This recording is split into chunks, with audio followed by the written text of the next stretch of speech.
오늘 조선 궁중비사는 연산군 시절에 벌어진 내시들의 아랫도리 집중 조사 사건 이야기입니다. 내시들의 약물단지. 흔히 내시는 죽을 때까지 궁 안에서 사는 것으로 잘못 알려져 있지만 고령이 되면 진상품 관리 등의 파견 명목으로 궁 밖에 나가 말년을 보냈습니다. 경상북도 청도군 임당리에 있는 7동짜리 한옥이 그중 하나로 내시들의 양로원 같은 역할을 하던 장소인데 집안이 부유하거나 돌봐줄 수 있는 가족이 있으면 귀가해서 살 수도 있었습니다. 이것은 궁녀도 마찬가지였는데 이렇게 되는 것은 왕과 왕족만이 궁궐 안에서 죽을 수 있었기 때문이었습니다.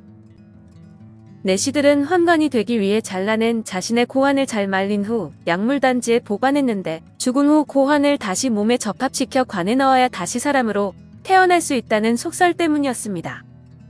그 때문에 내시들은 자신의 고환이 담긴 약물단지를 보물처럼 아꼈는데 서울특별시 노원구 월계동의 초안산에 있는 분묘군에 묻힌 사람들의 상당수가 내시였습니다. 일부 사극에서 조선시대 내시들은 뿌리 없는 사물을 쓰고 흉배가 없는 녹색 단령을 입는 것으로 나오는데 고등 오류로 일반 관료들처럼 뿌리 있는 사물을 쓰고 훈계에 따른 흉배가 달린 관복을 입었습니다. 연산군 때 갑자기 전의감 관원을 시켜 내시 이경과 석극산의 은근을 조사해 보고하라고 지시가 떨어지는데 누군가 그들의 은근이 다시 살아났다는 첩보를 왕에게 흘려서 그런 명이 나온 것입니다. 연산군 10년인 1504년에 연산군이 승지 강징을 불러 내시들 가운데 고자가 아닌 자들이 고자 행세를 하니 의원들을 대동하고 내시들의 아랫도리를 조사해 은경이 있는 자들을 색출하라고 한 것입니다. 지시를 받은 강징은 내시들 모두를 집합시킨 뒤 창덕궁 선정전 동쪽 협영문 부근에서 그들 아랫도리를 조사했는데 그때는 1504년 3월부터 시작된 갑자사화가 휘몰아쳤을 때였습니다. 그해 4월 27일 연산군의 할머니 인수대비가 연산군의 머리에 받쳐 숨을 거두면서 삽시간에 대궐은 피바람이 불고 있었는데 29살의 왕은 이미 사람이 아니었습니다. 왕은 아버지 성종의 후궁들을 때려 죽이고 이를 말리던 할머니 인수대비를 힘으로 넘어뜨려 충격으로 인수대비는 의식을 잃고 사경을 헤매다 숨을 거둔 것입니다. 왕의 생모 패비윤 씨의 죽음과 관련된 자는 살아있는 자는 죽어야 했고 죽은 자는 다시 땅에서 나와 시신을 토막내는 그야말로 생지옥의 광경이 대궐에서 매일 벌어지고 있었습니다. 연산군 10년 5월 3일에 연산군은 내시들에 대한 불법 거시기 일제 단속 기간을 선포하는데 풍문이라지만 내시들이 온전한 거시기를 갖고 있다는 것은 불쾌할 수밖에 없었습니다. 궁 안에는 왕의 여자들로 넘쳐나고 특히 연산군은 팔도의 미녀를 전부 궁으로 끌어온 상태라 지근거리에 있는 내시가 만약 온전한 남자라면 불안할 수밖에 없는 일이었습니다. 그렇게 연산의 명을 받은 승지들은 내시들의 불법 거시기를 검사하는데 소문일 것이라 생각했던 불법 거시기가 발견되고 당근 연산은 꼭지가 돌아버리게 됩니다. 결국 김세필의 수양 동생 이세륜, 수양 아버지 최결, 최결의 수양 동생인 김만수까지 김세필과 연관된 가족들이 모두 끌려와 국문을 받게 됩니다. 그런데 이런 살벌한 분위기가 감돌던 대궐에서 사람들을 긴장시키는 사건이 또 벌어진 것으로 잠실에서 일하는 어떤 여인이 내시 서득관과 간통을 하였다는 주장이 사원부에 접수된 것입니다. 고발을 한 당사자는 그 여인의 남편이었는데 왕실에서는 성종 때부터 양잠을 장려하기 위해 창덕궁 후원의 채상단을 만들고 직접 양잠을 하고 있었습니다. 그곳을 감독하던 내시 서득관은 양잠하는 여인과 눈이 맞아 간통을 하다 그의 남편에게 들킨 것인데 연사는 대노했고 아울러 내시의 신체도 궁금한 김에 대대적인 색출 작업이 다시 이루어졌습니다. 내시들의 되살이. 이에 궁궐 내시들의 아랫도리를 모두 조사하게 하는 희한한 일이 벌어진 것인데 왕이 명령이 내려진 지 불과 보름 만인 5월 19일 내시 최수연이 대궐에 출입하는 기생과 간통을 한 일이 또 벌어졌습니다. 그 무렵 왕은 대궐 한편에서 벌어지는 사육의 현장, 비명소리와 역겨운 피비린내를 애써 외면하기 위해 전국의 기생들을 모두 불러 매일 연회를 베풀고 있었습니다.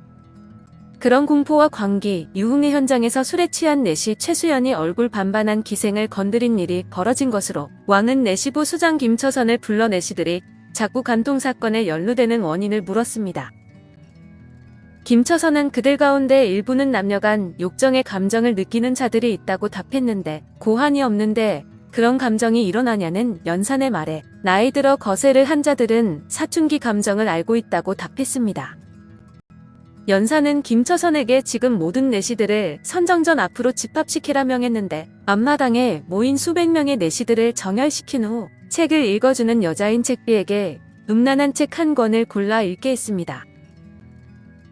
책비가 들려주는 야한 이야기의 내시 가운데 거시기가 화를 내면 왕은 그자가 바로 욕정을 아직도 품고 있는 내시라고 판단하는 것인데 이런 묘안으로 잡아낸 자가 바로 김세필이란 내시였습니다. 그 자는 김처선도 아끼는 내시였는데 놀랍게도 조사를 진행하니 궁녀에게 임신까지 시킨 사실이 드러났는데 조사 결과 김세필은 10대 후반의 대궐에 들어왔습니다. 그의 양아버지 최결이 적극적으로 추천해서 거세를 한 뒤 내시가 된 것이라고 했는데 거세를 한 것이 얼마 뒤 다시 살아나 궁녀를 관통했던 것으로 이렇게 다시 살아나는 것을 되살이라 불렀습니다. 이에 연산은 김세필과 그의 양아버지 최결을 모두 차명에 처하고 그들 목을 걸어 내시들이 모두 보게 했습니다. 이렇게 해서 내시들의 신체 검사와 간통 사건은 어느 정도 잠잠해지는 듯이 보였는데 4개월이 지난 1504년 9월 7일 실록에 갑자기 내시 신체 조사 이야기가 다시 등장하게 됩니다. 왕은 전이감의 관리를 불러 그곳 내시 가운데 이경과 석극산의 은근을 자세히 조사하여 보고하라고 지시했는데 전이감은 궁중에서 쓰는 의약품을 공급하고 의원들을 뽑고 교육하는 기관입니다. 그런데 그곳 누군가가 전이감 소속 내시 이경과 석극산의 은근이 살아있다는 첩보를 왕에게 올려 이런 은밀히 조사를 지시한 것인데 연산은 김처선을 불러 과거 조사에 대해 물었습니다. 그러자 김처선은 사경을 헤매는 환자들이 있어 일부 빠진 듯 했다는데 지난번과 같은 방법으로 책비를 불러 색출을 지시했고 이경과 석군산의 은근이 살아있음을 확인했습니다. 하지만 그 뒤 이경과 석극산이 어떻게 처벌되었는지는 실록에 기록돼 있지 않아 알 수 없는데 은근히 살아있다는 표현은 고환이 다시 살아나 정액이 분비되었다는 의미가 아닐 것입니다. 조선의 내시들은 중국과 달리 줄기는 살리고 뿌리를 없애는 것이 원칙으로 뿌리 없는 막대기, 고환이 없는 성기를 가진 내시 중 남녀 사이 욕정의 감정을 가진 자들을 그렇게 표현했을 것입니다. 중국의 내시들은 남근과 고환을 함께 제거하는 수술을 받아 완벽한 거세를 했는데 기록에 따르면 남근과 고환을 제거하고 요도에 꽂은 말대롱으로 오줌이 나오면 성공한 것이라고 적혀 있습니다.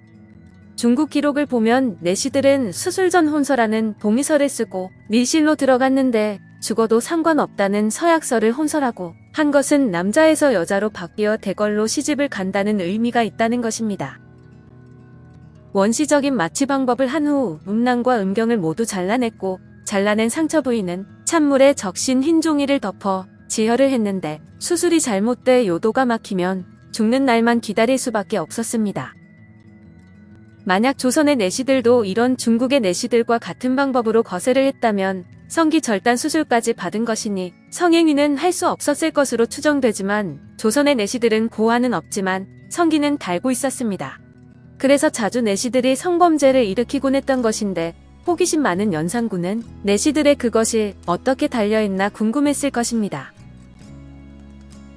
향토 사학자들의 증언에 의하면 조선시대 내시들의 시술은 지금의 여의도와 영등포 사이 색강용추라는 곳에 시술을 담당하는 움막시술소가 있었다는데 성기는 남겨놓고 고환 부문만 제거했답니다. 주로 비가 오는 날 천둥 번개가 칠 때 많이 했다고 하는데 이는 고통 때문에 비명소리가 밖으로 새나가지 않게 하기 위한 것으로 그만큼 고통이 심했다는 이야기입니다. 이렇게 힘든 과정을 거친 조선의 내시들도 간통 사건이 자주 등장한 것을 보면 성욕은 고환을 제거하여 남성 호르몬을 제거한다고 영원히 사라지는 것이 아닌 본능의 감정이라는 이야기입니다. 여기서 잠깐. 책비. 조선시대에는 책비라는 직업요성이 있었는데 당시는 요즘처럼 서적을 대량으로 출판할 수 없어 책을 개인이 소유하기가 힘들었습니다. 그 때문에 책을 읽고 싶은 사람들에게 전문적으로 책을 읽어주는 여성들을 책비라고 불렀는데 새책이라고 불리는 시장에서 빌린 필사본 이야기 책들을 싸들고 예약된 안방마님을 찾아갑니다. 그리고 큰 마님은 아랫목에 눕고 첩실들은 발치에 무릎을 세우고 앉게 하는데 세택에는 예를 들어 우는 대목이면 소리를 죽여 우느냐, 목 놓아 우느냐 등 약속된 36가지 부호가 표시되어 있습니다. 나중에 무성영화에서 선보이는 변사와 같은 역할로 슬픈 대목에서 우는 마님도 있었고, 한 번 울린 책비는 솔짬보, 2번 울리면 뇌화짬보, 5번 울리면 난초짬보라 했습니다. 세택 중에도 금서가 있었는데 사나이들의 발 아래 거느린 여자의 일대기인 박시부인 전 여장을 해서 고문 귀족 여인들을 농락하는 사방지전 등이 그것이었습니다. 발각되면 속칭 팔거지약이란 명목으로 쫓겨났고 원본을 베끼면서 보다 재밌게 하려고 가필히 성행해 원본과 내용이 다른 이본이 양산되기도 했습니다. 새 책에는 왕실과 관련된 일화가 있는데 조선의 마지막 임금인 순종은 창덕궁에 응거하면서 궁녀를 책비 삼아 이야기책을 읽히며 소일했다고 합니다. 어느 날 무슨 이야기책을 듣는데 임금이 향락에 빠져 민정을 돌아보지 않아 나라를 잃었다는 대목에 이르자 곁에 있던 상궁이 어떤 임금이든 그런 짓을 하면 나라가 견디냐고 중얼거렸습니다. 이를 들은 순종이 그 상궁의 뺨을 후려치고 크게 꼬지졌다고 하는데 아마도 실권이 없는 자신의 처지를 비관했던 것 같습니다.